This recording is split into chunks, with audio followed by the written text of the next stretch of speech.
been a very difficult personal decision for me.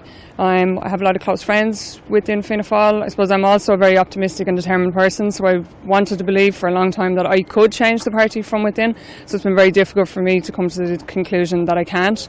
But I just no longer believe that that's possible. The party lacks the vision, courage and the leadership of an alternative government, and I just don't believe that it's fit for office. So I can't knock on doors in good faith in Dublin Bay North and ask for people to vote for me as a representative of a party that I don't believe in myself. Do you think this will expose Fianna Fáil's failings in the marriage equality referendum and the splits within the party, as you described just earlier, that there really wasn't support, even though there was a public face with for passing this constitutional change? Well, it was the party's cynical and cowardly approach to the marriage equality referendum that was the final straw for me. As far as I was concerned, I was representing official party policy. Our members had voted in 2012 at our Ardèche for marriage equality and calling on our public representatives to campaign for it. For me, this referendum also went to the core of what real republicanism is about, which is championing equality.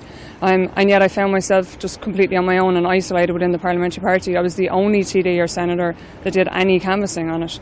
And I suppose that just confirmed for me everything that is wrong with the party. Do you think Micheál Martin personally actually supported the constitutional change? Yeah, I believe that Micheál Martin believes in marriage equality.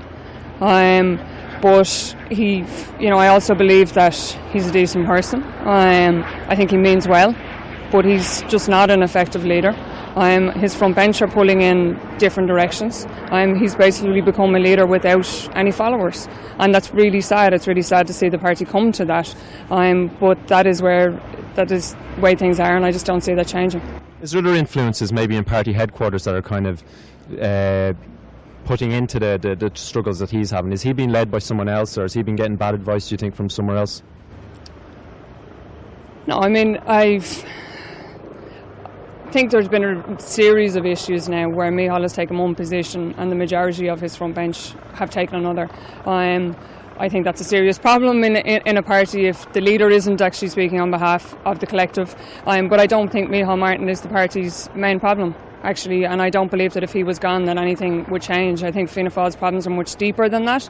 I think that it's a party that lacks vision, courage and leadership on a broader level in terms of the parliamentary party as a whole, and I just don't believe that it's fit for office.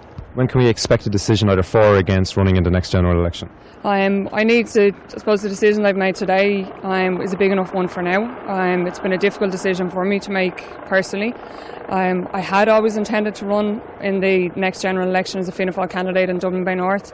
I also believe I would have won a seat for the party, but I've come to the conclusion that I don't want to be a Fianna Fáil TD, that I don't want to be a member of a parliamentary party that I don't believe in. As to whether I'll still run the general election and do so as an independent, I want to discuss that with my team, with my personal supporters, and see what they think, because that's not just a decision for me, it's a decision for them as well.